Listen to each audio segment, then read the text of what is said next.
नमस्कार, आप सभी का बहुत बहुत स्वागत है। आप देख रहे हैं किस्सा यूपी का। मैं हूं परवीन शेख। धर्म परिवर्तन, धोखाधड़ी, जबरन वसूली और 100 करोड़ के काले कारोबार के सरगना जलालुद्दीन उर्फ छांगुर बाबा को आज यूपी एटीएस मधुपुर हवेली पहुंची। बाबा की हवेली में ही उससे पूछताछ की गई। एटीएस हर पहलू की पड़ताल कर रही है। इसे देखते हुए मौके पर भारी पुलिस बल भी तैनात किया गया।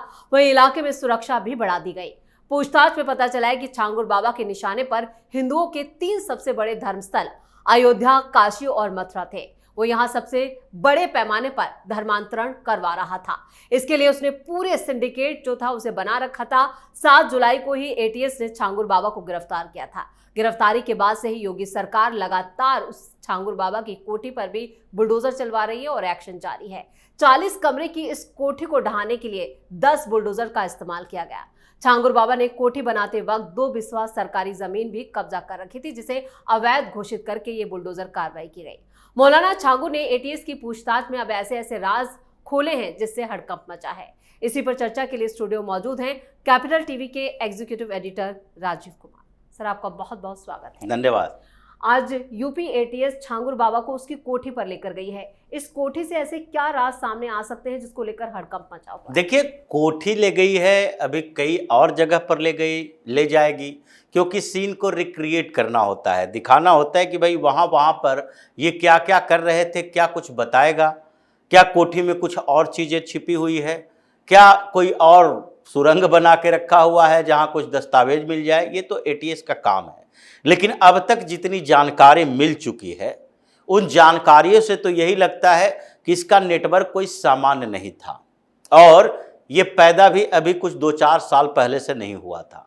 ये 15 साल पहले अपना गोरख धंधा शुरू कर चुका था और उसको बढ़ा भी चुका था। इस बीच जो उसने 6-7 सालों में अपना साम्राज्य को और बढ़ाया, वो पिछले 8 साल से करते हुए कामों का फिर विस्तार था। उसका टारगेट सिर्फ बढ़ा। वो एस्टेब्लिश तो 10 साल पहले ही हो चुका था। 15 से 16 साल पहले उसने ये गोरख धंधा शुरू किया था और उसी समय इस पर कार्रवाई हो गई होती तो आज इस लेवल पर ये पहुंच ही नहीं पाता। अब जब शुरुआत इसने की तो उस समय सरकारों ने इसके ऊपर ध्यान नहीं दिया, जानकारी नहीं मिली, और जानकारी मिली भी कुछ लेवल पर तो उस पर कार्रवाई हो नहीं सकती थी, क्योंकि 2012 से 2017 तक सरकार किसकी थी? ये अखिलेश यादव की। उससे पहले मायावती की सरकार थी। तो 10 सालों तक जो इन दोनों की सरकारें रही, उसमें छांगुर जैसे 1-2 नहीं कई पनपे। छांगुर उसमें विजेता निकला। मतलब कंपटीशन इन लोगों के बीच हो रहा था इस बात के लिए कि कौन बड़ा कन्वर्जन रैकेट का मास्टर बनेगा।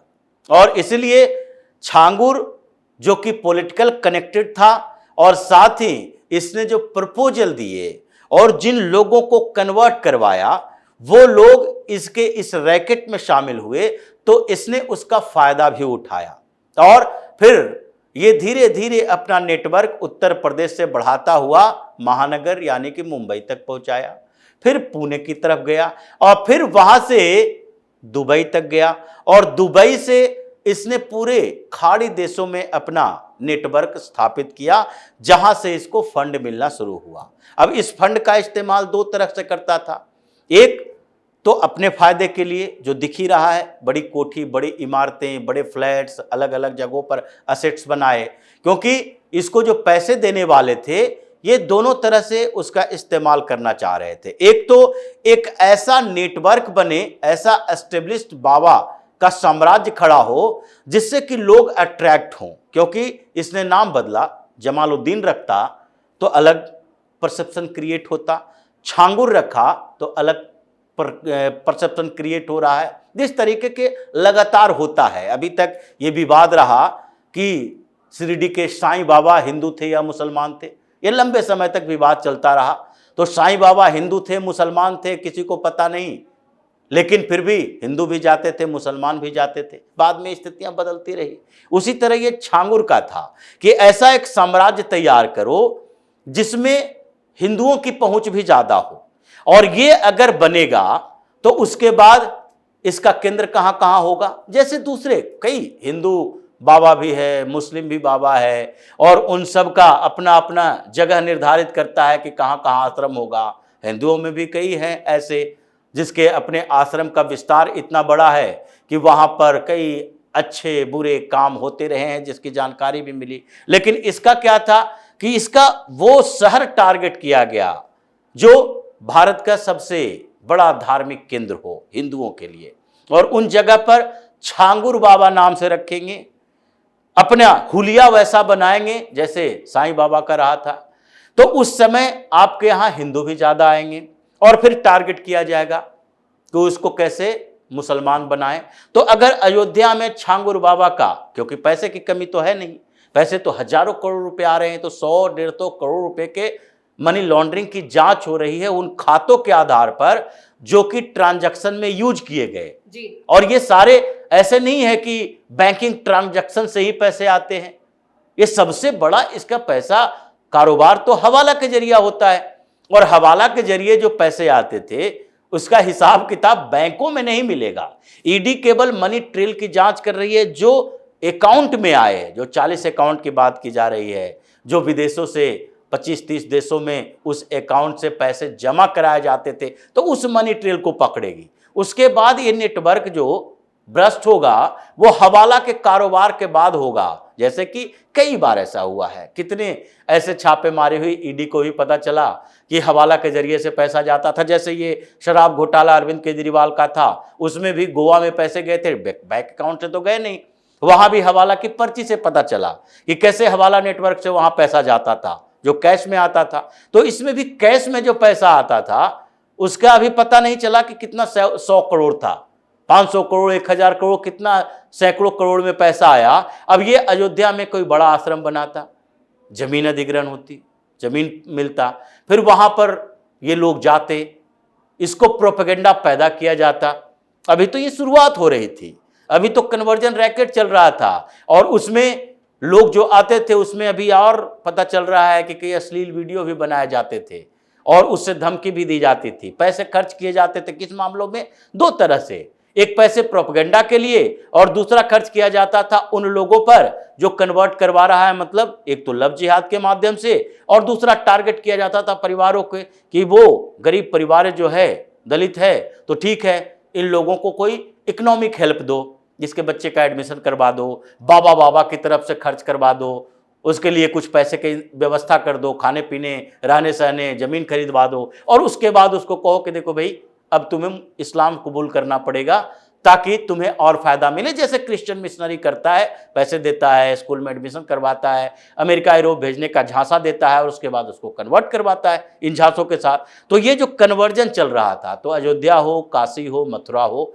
इन जगहों पर, जैसे मथुरा में हो या काशी में हो, कई ऐसे आश्रम हैं हिंदुओं के लिए। उसी तरह का ये आश्रम बनाता, लोगों को कंफ्यूज करता और उसके बाद अपने पास बुलाता, और उससे कन्वर्जन का रैकेट बड़ा होता।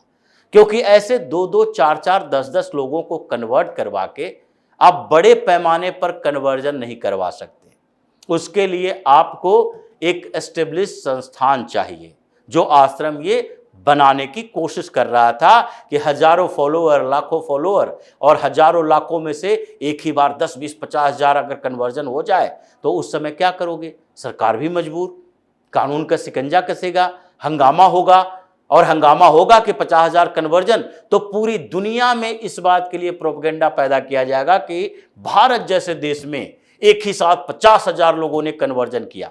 ये बड़ी बात थी जिसका पूरा रैकेट ये बना रहा था, चला रहा था, और ये वेल पॉलिटिकली कनेक्टेड व्यक्ति है। इसलिए अभी जो एटीएस की जांच हो रही है, अभी जो एसआईटी की जांच हो रही है, ईडी की जांच हो रही है, ये सब एक ही दिशा में जा रहा है कि ऐसे कितने लोग हैं, किन लोगों से इसका संपर्क था और आगे ये करना क्या चाहता था। इन सब मुद्दों पर जांच होगी और उसी पर आगे कार्रवाई होगी। इस बीच खबर ये भी आई कि जो छांगुर बाबा था उसके प्लान में महिलाएं जो थी वो टारगेट पे थी, उन पर ज्यादा फोकस था कि महिलाओं को ज्यादा से ज्यादा उनका धर्म कन्वर्ट किया जाए। देखिए, परिवर्तन, धर्म परिवर्तन की बात जो यहाँ पर चलती है, ये एक क्रिश्चियन मिशनरी हैं, एक इस्लामिक मिशनरी हैं।